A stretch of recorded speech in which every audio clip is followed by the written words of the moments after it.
Matt Tushkin, guys. Today we're going to be going over this 85 overall B&D Campus Heroes Fantasy Pack. The way to get it is you have to get 30 wins in house rules. And honestly, it wasn't really too hard. It took me like maybe an hour and a half, I think, to get the 30 wins. It's not too hard, especially if you start on defense first and you like get an interception or just stop them. They'll quit out instantly because they know it's over, because then all you have to do is kick a field goal. So it's not really hard to get the 30 wins, especially if you're a half decent player. But what we're going to go over all of these players. Let me just kind of get rid of all the animations. So we have a decent amount to go through. So we're going to start just from the start, like Ryan Kelly, he's not a great pick because you get the free Kevin Mawai. Granted, he's definitely better than Kevin Mawai in every way, but that's because I don't have him fully maxed out, because you should have Eric Berry 87 then put the rest in Kevin Mawai. But you're always going to be able to upgrade Kevin Mawai, so you're never really going to outdo Kevin Mawai. He might be in your lineup all year, especially if we get enough tokens to get all of them up to 99, or at least two to a 99, Eric Berry and Kevin Mawai. So Ryan Kelly, you don't need him. I wouldn't choose Ryan Kelly because you have Kevin Mawai. Kenneth Walker, I don't hate the card, but I mean, I have DeAndre Swift, and I'm not going to lie, DeAndre Swift plays way better than an 83. I had the Legends, I'm blanking on his name right now, Taylor. But honestly, I like DeAndre Swift better because of the way running backs are. You don't need an overpowered running back, and DeAndre Swift actually breaks more tackles than you'd expect, so he gets those extra RC fights for you, especially if you throw goal line back on him within 5. He gets those blocks and it works really well, so you don't really need another halfback. DeAndre Swift is very serviceable as a RB1 in my opinion, and definitely as an RB2 right now. So Kenneth Walker is definitely not someone you need to be going after. So I don't think Kenneth Walker is the best pickup. Now we're on to Christian Kirk. Christian Kirk is someone who I would highly recommend. He's a really good, especially if you play him in the slot. Like if we compare him to my slot, where's he at? Kadarius Toney. I have Kadarius Toney right there. Actually, no. Technically, I have OBJ at my slot. He's pretty comparable. He's faster. He has better catching, and he has better short route running. His medium and deep isn't better, but a lot of times your slot wide receiver, I feel like, doesn't go deep as often. At least for me, OBJ is always running short routes, so that 87's good. Catching is always good, but it's only one more. But the 86 speed's really good. It's same height, 5'11". But comparing it to OBJ, I mean, most likely OBJ is your slot. So, do you need him? And now, if you have a lower overall team, like let's say OBJ is your wide receiver 1 or 2, yeah, I would pick up Christian Kirk, because he's probably better than your slot wide receiver. But he is not that much better than OBJ, where I'm probably going to pick him up today. But he's definitely one of the better players in the pack to pick up. La'el Collins, he is another one of the really good pickups. Now, I got the 84 Tevon Jenkins for free, and he's obviously better. He has better awareness, pass blocking power, run blocking power. But I'm not going to lie, Tevin Jenkins has never been an issue for me. I never feel to get pressured off the right side. I feel fine out of the right side, so I don't think La'el Collins is something I need. But let's say you don't have this Tevin Jenkins. It's never a bad idea to go with an offensive lineman out of your B&D packs, because then you don't have to worry about buying them. Offensive linemen are always more expensive because they're really important.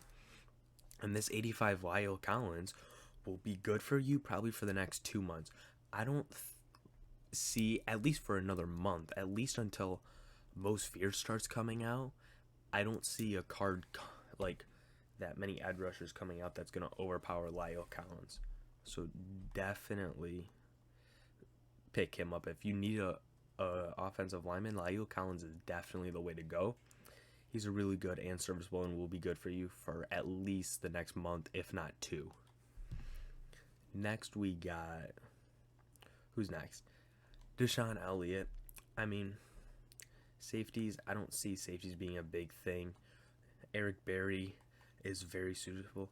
Even though I have Isaiah Simmons, I use him as a user. Deshaun Elliott would definitely be a better user, obviously. He's better in every stat besides like man coverage and lower hit power, but you don't get many fumbles off hit powers. It's almost strips. but he's better tackler, play rec, speed. He's definitely the better player, honestly. He's definitely better than Isaiah Simmons. He's three. Sadly, he's 3 inches shorter. That's the good thing about Isaiah Simmons. He's 6'4", but Isaiah Simmons only 83 speed, 81 overall. He's kind of getting outdated right now. I'm not gonna lie.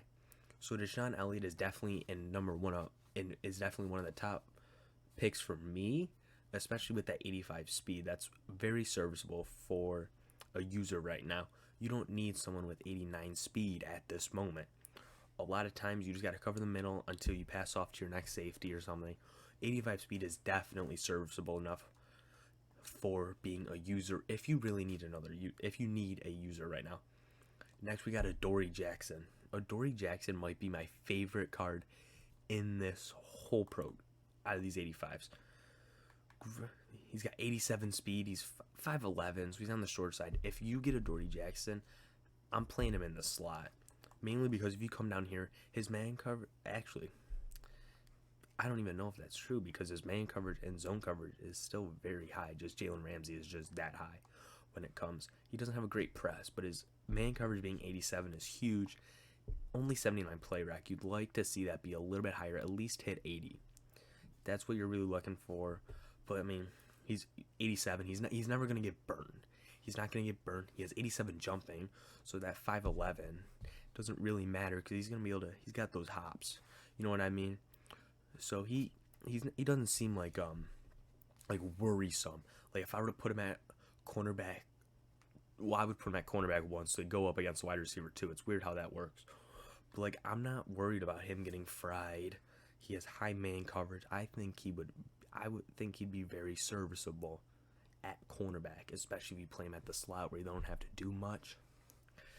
Sam Hubbard, if you really need a left end. I play Reggie White at D tackle. So, John Franklin Myers, I'm not gonna lie, plays really well for me. And I don't know, I'm not big into pass rush and stuff. Like, I like pressure, but like I don't do many blitzes. A lot of times it's just the coverage that gets people looking and the user and stuff, for me at least. But having a high pressure really does help. But I don't know if Sam Hubbard is really the person that would do it.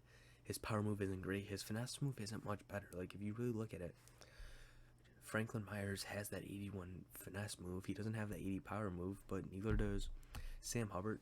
They both got 80 block shedding. Granted, Sam Hubbard has 88, so he'll definitely get a bunch of sacks for you, and he's faster. 77 speed off the edge is actually really good. Like, this is a really good edge rusher. So he's definitely someone, if you got a low D line like me, I wouldn't mind it. TJ Edwards, I'm not gonna lie. It doesn't really matter what his stats are to me. My right outside linebacker does not touch the field. That's why I got an 82 out there. He doesn't touch the field. It's just kind of fact. So I don't need TJ Edwards. I'm not gonna lie. If you run a lot of dollar, dime, nickel, 3-3, 3-3 cub, kind of stuff that I run, your right outside linebacker doesn't touch the field anyways. So you don't even need to worry about that. Unless you have him as a rusher, I guess. But his power move and finesse, he's not a rusher. Because he got 85 block shed, but his power move 60 and his finesse move 57. He's really not going to get to the quarterback. I'm pretty sure he's a run stopper, so he's not going to get you sacks or anything. So definitely not him. So if I had to choose a top 3 out of these, it's tough because Sam Hubbard would definitely be there. Adoree Jackson would definitely be there. And then Deshaun Elliott and Christian Kirk, but I don't know. I feel like defense is much harder this year, so these would be my top 3, and these are really interchangeable depending on what you need on your team. And then Christian Kirk is just outside of it, and La'el Collins is also right there. He's right there. It's just that you get so many free offensive linemen. You got so many early on, it's hard to put them at least at 85s because you got those 84s for free. So Kenneth Walker isn't a bad pick. I see people using him a lot online. It's just something that it's not a team need for me right now. If I'm going to be honest, I don't know if I want to go to Deshaun Elliott because I've been thinking about picking up Cameron Curl. And then if I can get Cameron Curl, he'd be way better than Deshaun Elliott. So I don't think I'm going to go Deshaun Elliott. My top 3 right now for my personal team would be Adoree Jackson, mainly to get Jalen Watson off the field because I'm sick watching him. Sam Hubbard because I do need pressure, and then Christian Kirk. But my wide receivers are really set right now. If he got Slot-O-Matic, I would definitely put him as the best one, but he just doesn't get Slot-O-Matic, sadly, so I can't put him there. But definitely Adoree Jackson or Sam Hubbard, and I'm going to go Sam Hubbard because I really need the pressure. Even though he's a run stopper, I really think that block shed is just really good for me. And Adoree Jackson, it's tough because whenever I run dime, Rondé Barber's out there, and I have him at 80 because I don't upgrade him. It's tough to not go to Adoree Jackson here. But Sam Hubbard, I don't know. It's tough between these two for me. Honestly, I have the coins. I could just buy the other one. But I'm really not looking to. But I'm going to go with Adoree Jackson because of how many... I have some problems with my cornerbacks that just kind of bug me. And Franklin Myers is actually a half-decent pass rusher for me. He's actually one of my better ones somehow. So I'm going to go with Adoree Jackson. But I just wanted to break down all these cards just to so you guys can see if it's worth grinding those 30 wins, because it's not one thing that takes like 20 minutes. It takes like an hour and a half to 2 hours. And if you're a little bit below average, it might take a little bit longer than that. You only have a couple days. So I just wanted to break everything down. If you see a card that you really want or need on your team, definitely go out and get them, because this is your time to do it. Because these cards might skyrocket after this pack's gone, because they're not free anymore. They might jump up in price, and then it's going to be even tougher to get them. Where if you just get them for free, maybe you have a player that you can sell after replacing them. So yeah, that's going to be it for this video. Hope you guys all enjoyed. Hope you guys made the right pick, and I'll see you later.